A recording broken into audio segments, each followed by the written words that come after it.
Guys, it's a great pleasure to speak with you. It's the first interview for Polish media and for Polish fans. So I'm here to tell you something from Polish fans. First of all, do you know anything about great Polish fans of One Direction? Do you know how many? We often see quite a lot of tweets actually from Polish fans. Actually, I remember quite clearly when we were on the X Factor, and we really couldn't believe that other countries even heard of us and they were watching us on YouTube. I don't remember the fan account, but it was like 1D Poland something. Poland loves 1D. Maybe yeah, it was that, yeah. Yeah, I remember that in particular. When will you play a concert in Poland? We're not actually sure of our dates yet, but we definitely have plans to come to Poland at some point over the next year. So that'll be cool. Do you know anything about my country? Do you know anything about, for example, then they have a decent football team. Oh, it was 1-1. Pretty decent, yeah. We could even win with England. It would be something great. How would you advertise your new album? Shortly. Here is One Direction's brand new album, Take Me Home, which is very similar to the first one, but it's got a different name and has different songs with different lyrics. And is it better than the first one? And it's better than the first one. There we go. Okay, I think fans will definitely buy this album and tell me... That advert's now going to be on in Poland. So, and do you think that this new album will bring some new fans to One Direction?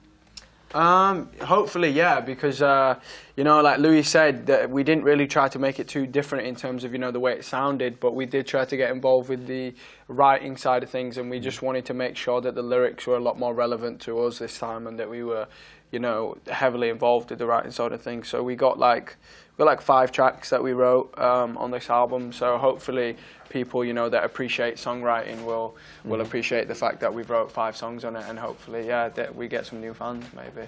Oh yeah, that's really nice. And all over the world, there is some kind of One Direction mania, and some compare this one to Beatlemania. What do you think about being compared to the Beatles? It's almost quite intimidating, that comparison, because obviously the Beatles were huge. Some might say the best band ever.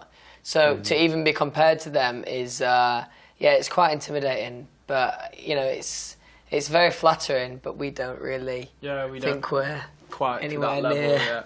Level, And this success, this mania, is really huge. And do you sometimes stop and think, "Oh my God, what the hell is going on around us? This is really crazy." Do you have such? Yeah, we get them moments all the time.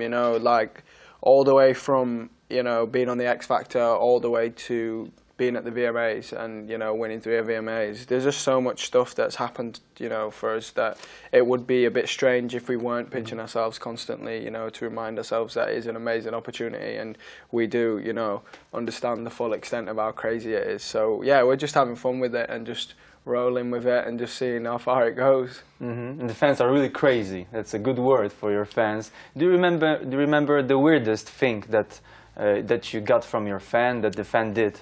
We prefer the term passionate. Passionate. Yeah. So what was the most passionate thing from a fan? Well, we always say the same answer, but I can't think of anything quite as extreme, crazy passionate. In Sweden, there was a girl who once hid in a bin, a dustbin, to I don't know. She was thought trying the bin to surprise us. No, the bin was meant to be around the back of the studio where we were recording. So obviously the bins had been brought out. So she thought, if I get in the bin, when they take the bins back around the back, I'll get into the studio. So she hid in the bin. But when they were moving the bin, they realised it was a bit heavy, and they were like, "What is this?" So they opened it, and there was a girl in the bin. And then I don't know what happened after that though. She was smelly.